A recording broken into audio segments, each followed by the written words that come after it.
exactly. And from being a backward, underdeveloped society to becoming an advanced, developed industrial society, and to have completed this process faster than any other country in history is undeniably a remarkable achievement. Much of the Russian Empire before 1917 was at approximately the same level of development as England in the 15th century. In most of the countryside of Russia and the Russian Empire, feudalism and backwardness reigned supreme. So in that period of time, in essentially that decade from 1929 to 1939, Soviet industrial output caught up with the major capitalist powers, as you've said. Agriculture became modernized and mechanized. The collective farms were supplied with tractors, with combine harvesters, with fertilizer. The working class grew to become the majority of the population.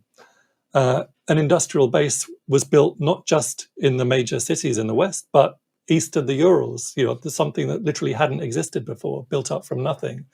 Um, and this fast-track industrial revolution, you can call it,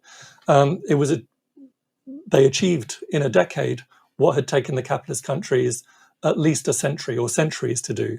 And furthermore, let's not forget that the capitalist countries, Britain, France, Germany, Belgium, Holland, Japan, had relied on an absolutely brutal exploitation of child labor, immigrant labor.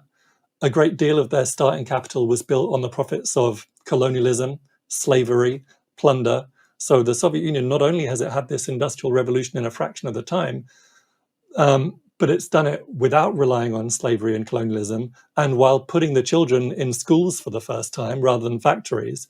So it may have been a very tough process. It may not have been a very chilled time, but actually it compares pretty favorably with the equivalent processes in Britain, in France, in Germany, and the US. And people have got this caricature of the Soviet Union in the 1930s that it was all political repression, violent collectivization, plotting amongst different factions of the Bolsheviks, purges, Moscow trials, and so on. And I don't doubt that life in the top flight of the CPSU was very intense, and there were extremely bitter and indeed deadly struggles. And there was the suspension of some components of the rule of law. And there was, I think, a level of collective paranoia, which wasn't entirely unjustified given the circumstances. But for ordinary working people, there was actually a blossoming of cultural life, a blossoming of education, of participatory democracy, people getting involved in running their workplaces, running their communities. There were groundbreaking attempts to improve the position of women in society, groundbreaking attempts to address racial, ethnic, national discrimination. The Soviet people became known as bookworms in that period, as theater goers. And that wasn't limited to intellectuals. Culture was opened up for the masses. And this was something that was unique to the Soviet Union at that time. There was a concerted push to create a class of kind of worker intellectuals, people from working class families who then went to technical colleges or went to university to develop expertise.